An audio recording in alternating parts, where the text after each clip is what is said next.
What a way to start the week. I mean, I gotta say, I think we just saw one of the single most brilliant political chess moves in modern American history. While Democrats were thinking they had finally figured out how to beat Trump with the shutdown and Tuesday's elections, Trump just detonated a nuclear bomb that has the entire Democrat Party eating itself alive. Chuck Schumer's own senators are calling for his head. Bernie Sanders is in a rampage. And Trump?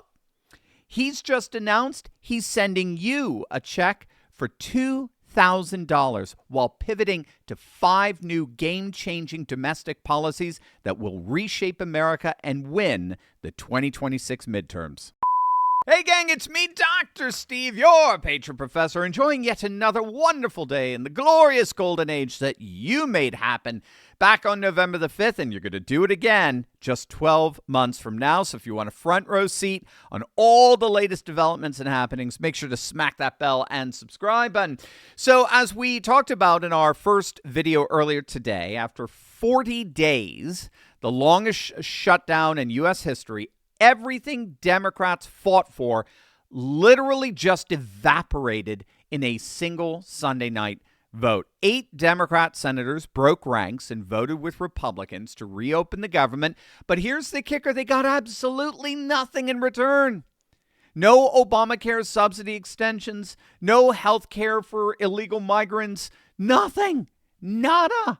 John Fetterman was just on Fox News saying the shutdown was a total and complete disaster for the Democrats. I don't know why he doesn't just switch parties. Come on, John, the water's great. And the meltdown has been absolutely spectacular. Democrat Representative Ro Khanna from California did not mince words. Senator Schumer is no longer effective and should be replaced. California Governor Gavin Newsom, old grease monkey himself, who desperately wants to be your next president, posted one word: pathetic. Bernie Sanders had a video temper tantrum and tweeted out, quote, "Tonight was a very bad night." I mean, it does look like Chuck Schumer is done. Honestly, I honestly do not see how he survives this, especially given the fact that Democrats and leftists are openly admitting that this shutdown only ended up making Trump stronger. The shutdown that was supposed to politically weaken Trump only ended up making him more politically formidable than he's been before, which is the last thing that the Democrats wanted in all this. We talked about this in our first video, but what this prolonged shutdown ended up doing is it afforded Trump the opportunity he needed to pivot back to the very domestic issues that got him overwhelmingly elected in the first place. As we talked about again all last week, we have tons of data that show that disaffected independent populists, right? So we're talking working class voters, Latinos, Gen Z men. They voted overwhelmingly for Trump because they believed he was going to stand up to the establishment and corporate interests that together dismissed the concerns of these disaffected voters, particularly concerns over cost of living issues, food prices, affordability, and the like. And unfortunately, many of these voters believe that over the last few months, for right or for wrong, they believed that Trump was more interested in the Middle East than he was in Middle America, that he was more interested in foreign policy than he was in food prices. And so, as we saw last Tuesday, these disaffected independents abandoned the Republicans. The irony here is that this prolonged shutdown ended up affording Trump the very opportunity he needed to pivot back to those very domestic issues that won over those very disaffected independents in 2024. And since Wednesday of last week, he's already been hitting the ground running.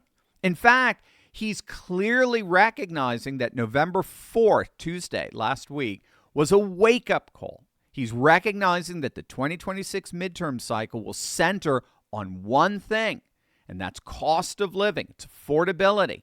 And as the Democrats descend into chaos from the shutdown fallout, Trump has just unleashed 5 domestic policy announcements that promise to dominate the political momentum heading right into the midterms. Wait until you see this. Did you know there's a $4.5 billion fund set aside to compensate people injured by vaccines? Isn't that shocking? Again, talk about a total inversion of what we saw 4 years ago. But what's even more concerning is how many people still don't realize that mRNA vaccines may actually cause ongoing damage long after the shot. It all comes down to something called spike proteins. Now, these spike proteins can affect your blood vessels, your immune system, even your brain. And for millions of people, the effects are showing up months or even years later. So what can we do to protect ourselves and rebuild our health naturally? Well, it turns out that the answer starts in your gut microbiome. That's the community of bacteria living inside of you. It's the number one factor for overall health and immunity. But years of antibiotics, processed foods, and toxins have destroyed that balance for most Americans. And believe it or not, the number one thing that you can do for your gut microbiome is consume kimchi. And that's why I am so excited about Kimchi 1 from Brightcore. It's a breakthrough way to get the benefits of traditional fermented kimchi without the mess, the smell, or the hassle. Each capsule delivers over 900 probiotic strains, live enzymes, and powerful antioxidants that help restore your gut flora, improve digestion, support your immune system, and even help with energy metabolism and weight management. It's amazing stuff. It's all natural, non-GMO, gluten-free, soy-free, made right here in the USA. Gang, I take it every day because I want my gut and my immune system working for me, not against me. Now, you can get 25% off right now by clicking on the link below or going to mybrightcore.com/Turley, or better yet, call them at 888-597-0233 for up to 50% off plus free shipping. The first 100 callers even get a free bottle of vitamin D3. Again, that's 888-597-0233. Don't wait. Your gut health is your first line of defense. Give them a call at 888-597-0233. The first major domestic policy that Trump just announced, the big one, is the $2,000 tariff dividend check. Trump announced that almost all Americans, except high-income earners, of course, will receive at least $2,000 paid from the hundreds of billions of dollars collected through his reciprocal tariff policy. The U.S. collected roughly $151 billion in tariff revenue between April and October alone, with Treasury Secretary Scott Bessent projecting at least $500 billion for the year. And this is absolutely huge because he's not just sending working class Americans a check for $2,000, but he also just announced that the rest of the tariff funds will go to pay down the debt. So this twofold allocation is key because Americans have to feel, they have to physically sense, as it were, how tariffs are actually benefiting their lives. And at the same time, they need to be assured that any future debt crisis is being averted. And that's precisely where these tariffs come in. Tariffs provide money for taxpayers to help with expenses, and they help pay down the debt. So you get 2 for 1.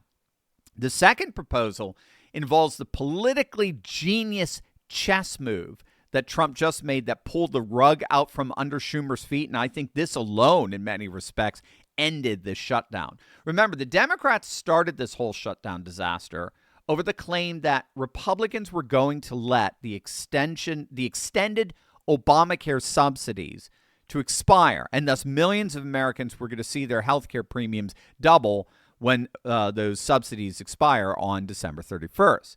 That's why Democrats wanted first a permanent extension of these subsidies, and then they settled for a 1-year extension.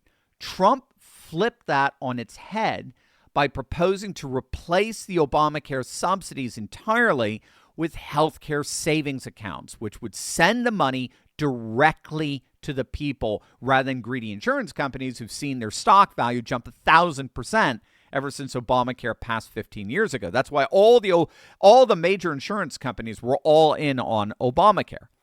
And this was an absolutely brilliant move because not only does it actually solve the problem of skyrocketing premiums by taking the money away from insurance companies who artificially inflate their prices, but it also pulled the rug out from under Schumer's feet, since the only leverage he and the Democrats had in the shutdown was the claim that the Democrats were the ones trying to prevent the Republicans from allowing the subsidies to expire. Again, it was an absolutely brilliant political move by Trump to not only end the shutdown, but actually solve the problem of skyrocketing healthcare premiums by bypassing the greedy insurance companies and sending the money directly to the American people and allowing them to spend it in any way they want. And Schumer no longer had any leverage. And so the whole shutdown thing just collapsed right in front of his head, just literally blew up in his face. Thirdly, Trump has just tasked the Federal Housing Finance Agencies, that's the FHA, to roll out a 50-year mortgage option specifically designed to help young Americans afford home ownership by lowering monthly payment requirements. So here we're talking the longest loan possible with the lowest payments possible. And the key here, where I tend to demur from those who are criticizing this plan for just putting young people deeper into debt, well, yes and no. They can always double up on payments and pay off the principal directly while getting very low monthly payments. And so that'll allow them to pay off the loan early or just take advantage of the low monthly payments as a way of lowering their cost of living. I mean, again, it empowers the consumer to make the choice. Stop making choices for others. It empowers the consumer to make their own choices while making homes more affordable for younger first-time home buyers. Fourth, Trump is taking on big ag. Now, that's huge for the MAHA movement, right? Bobby Kennedy's Make America Healthy Again. These are members of the Trump coalition. Tens of millions of people were very concerned about big pharma, very concerned about big ag, all these corporatist entities just more or less taking away their freedom. And particularly their freedom of choice. And they want them brought to accountability. They want them broken up, brought to accountability. Trump has ordered the DOJ to investigate particularly foreign big ag meatpacking corporations of colluding to drive up prices. The White House specifically named the Big Four, so that's JBS, which is Brazil-owned, Cargill, I think is that, Tyson Foods and National Beef, which all together control approximately 85% of U.S. beef processing. That's up from 36% back in 1980.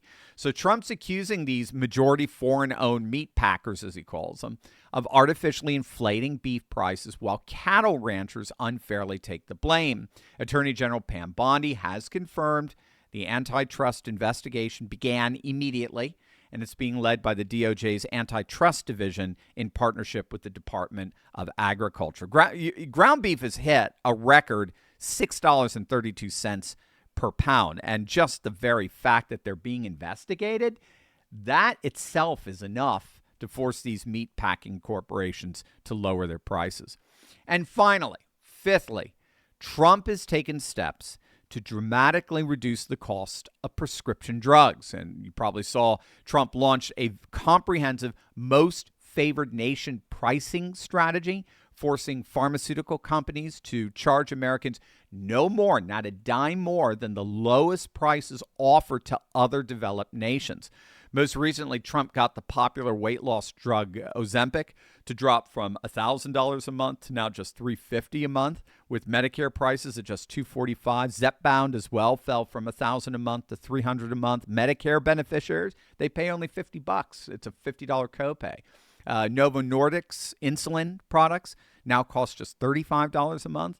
And the administration has officially launched TrumpRx.gov, which enables direct-to-consumer drug purchases at dramatically reduced prices, bypassing insurance middlemen entirely. You see, there's a pattern here, right? So Trump is awakening a new MAGA, as it were, making affordability great again, and he's doing it. He's doing it. He's hitting the ground running. He's effectively pivoting to domestic issues so as to assuage the concerns of some, not all, but some Trump voters, that he's more interested in foreign policy than food prices. Meanwhile, the Democrats have squandered whatever political capital they may have amassed from last Tuesday's elections with this shutdown surrender. And they're in absolute chaos. They're in total civil war mode. Remember, none of the 8 Democrats who voted to reopen the government last night faces re-election in 2026, which tells you everything you need to know. They knew this vote would be political suicide. So only senators who don't have to answer to voters next cycle were willing to do it. This is Trump playing 4D chess while Democrats are still reading the rule book. He did not just outmaneuver them on the shutdown. He co-opted the entire domestic agenda. Trump is putting cash in your hands. He's making housing affordable and giving you control over your health care dollars.